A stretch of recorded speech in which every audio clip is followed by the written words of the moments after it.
Let's bring in the foreign affairs critics and the parliamentary secretary. That would be Deepak O'Brien. Hoang is here for the NDP.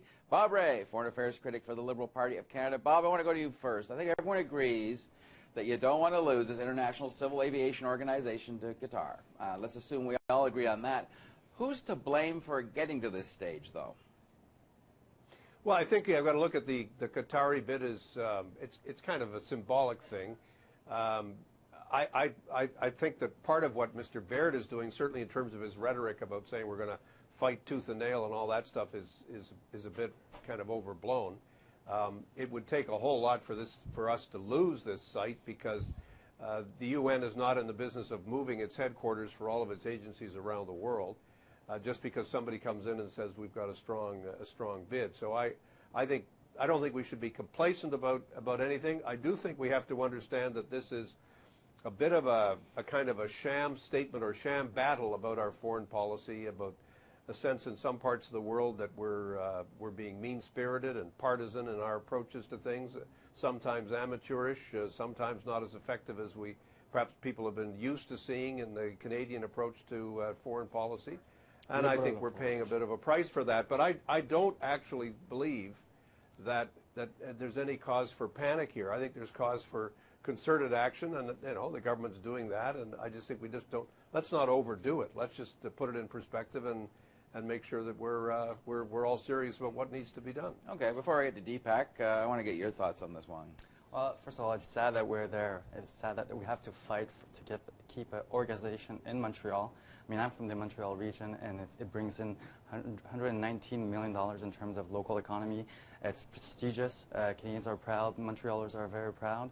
And it's sad that we're up to this day where we had to fight for an international organization to stay in Canada, in Montreal.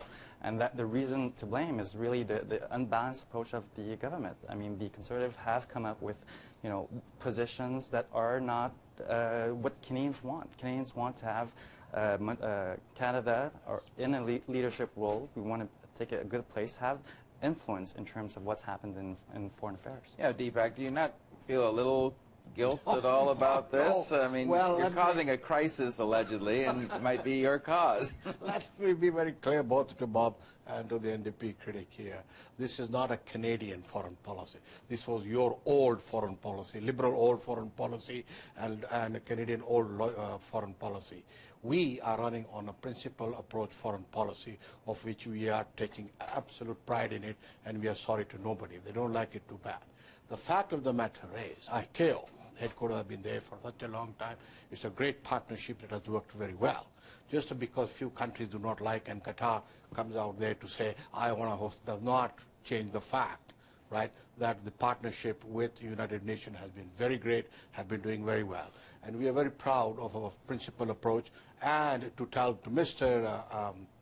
Bob Rae, we will do everything possible to work with our allies and to campaign to make sure that ICAO headquarters remains in Montreal. I would disagree with the assumption that Bob is making on that, but let's just say it's a principled conservative foreign policy. Everyone wants to keep it there. Even you're coddling with the separatist government in Quebec there, Deepak, to keep it. But let's move along. There's a lot of foreign affairs happening today on the agenda.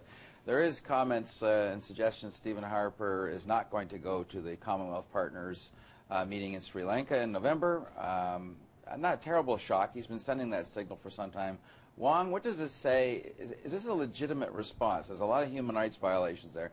Is this a legitimate position the Prime Minister's taking and a principled one, or do you think it's going to cause us some damage in our Commonwealth partnerships? Well, I think it is important that we have a very strong principled approach. Good. The fact that there are allegations regarding war crime. The Sri Lankan government has not come up forward and really worked with us, everyone on that front. We believe that we have to go further. We believe that there should be no Canadian delegation going to the Commonwealth Summit. Okay. Bob Rae, what's your thoughts on that? Well, I think there are serious, it's not just sort of routine human rights issues, which a number of countries have. This has to do with the end of the civil war in Sri Lanka, the fact that many independent observers, including many working for the UN, have said that there needs to be a full war crimes investigation. There were thousands of people killed in the last few weeks of the war. No one has been held responsible for that. No one has been held accountable for what took place, and this is not a minor issue. I still think there's a bit of ambiguity in the government's position. The Prime Minister is sort of saying, well, unless there's an improvement, I won't go. It's not quite clear. I think Canada should have been much more forthright a while back. I think we should have campaigned some time ago to have tried to get the meeting moved. And I think I certainly, on the floor of the House, invited the Prime Minister to make the offer that Canada should be the place to do it. And frankly, you needed to do that at least a year or a year and a half ago, because these things all take time to get organized. And I think it's, the bureaucratic momentum is always heading towards still having the meeting in Colombo. I don't think the Prime Minister should be leading the Canadian delegation. I mean, frankly, if we have an observer there, whether it's the High Commissioner or someone else, I mean, I think that's not the end of the world. But I think the key fact is we need to keep back and focus on this question of what happened at the end of the war and what is still happening today. It's a very dangerous place, okay. Don, you'll be interested to know this. Very dangerous place to be a journalist, very dangerous place to be in opposition. In fact, even me, imagine this, have been called unacceptable guest of the government of Sri Lanka because I'm, quote, a terrorist. And I think Canadians know that I may be many things, but that's not one of them. All right, good point. Deepak, I guess the Prime Minister is taking a principal position in your view. No ambiguity, or is there? There's absolutely no ambiguity. Let me just go one step back. It's not about Sri Lanka. It is about the Commonwealth. This is the Commonwealth Head of State meeting that is done, the summit is done by the acceptance of all heads of state of the Commonwealth. Indeed, Commonwealth has principles of democracy, human rights and everything, which is where, because of Sri Lanka's record at the end of the war, coming as well as the UN report, with where we are having a problem, because we do not see any steps being taken by Sri Lanka to meet the commitments of the Commonwealth.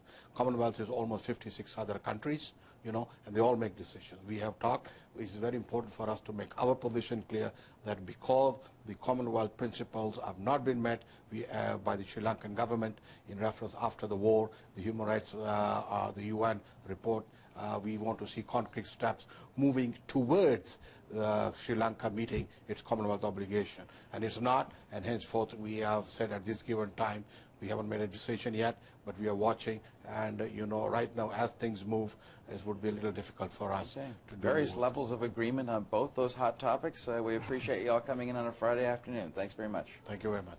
Thank you, Don. Good to talk to you.